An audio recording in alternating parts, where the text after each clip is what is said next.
Tolak hubungan intim kedua, pria habisi selingkuhan di hotel.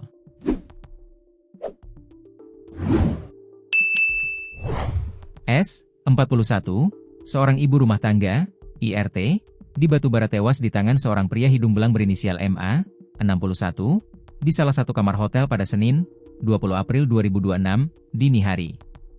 S dihabisi oleh MA warga desa Masjid Lama, Kecamatan Talawi, Batubara di Hotel Sorake, Jalan Lintas Sumatera, Desa Perjuangan, Kecamatan Seibalai, Kabupaten Batubara. MA nekat menghabisi korbannya setelah kembali mengajak S berhubungan badan 2 kali namun ditolak.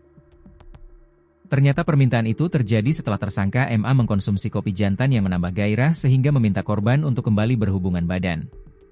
Kapolres Batubara, AKBP Doli Nainggolan, menerangkan kejadian ini bermula dari korban dan pelaku yang bersepakat berjumpa di hotel pada Minggu, 19 April 2026, malam. Keduanya diantar menggunakan ojek masing-masing dan langsung bertemu di kamar. Sesampainya di kamar, korban dan pelaku memesan air mineral dan air panas. Setelah di dalam kamar, pelaku menyeduh minuman kopi sachet dan mengajak korban berhubungan badan.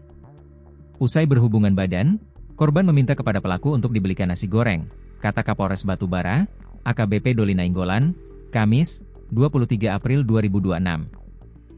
Namun, setelah makanan datang, korban justru tertidur tanpa sempat menyantapnya. Hingga pukul 4 WIB, pelaku kembali mengajak korban berhubungan intim, namun korban menolak.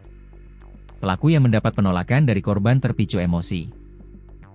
Dalam kondisi marah, pelaku kemudian mencekik leher korban dan mendekap mulutnya saat korban dalam posisi telentang di atas tempat tidur, katanya. Korban sempat berteriak dan didengar oleh petugas hotel dan mendatangi kamar hotel tersebut. Korban sempat bernafas dan memegangi leher serta dadanya.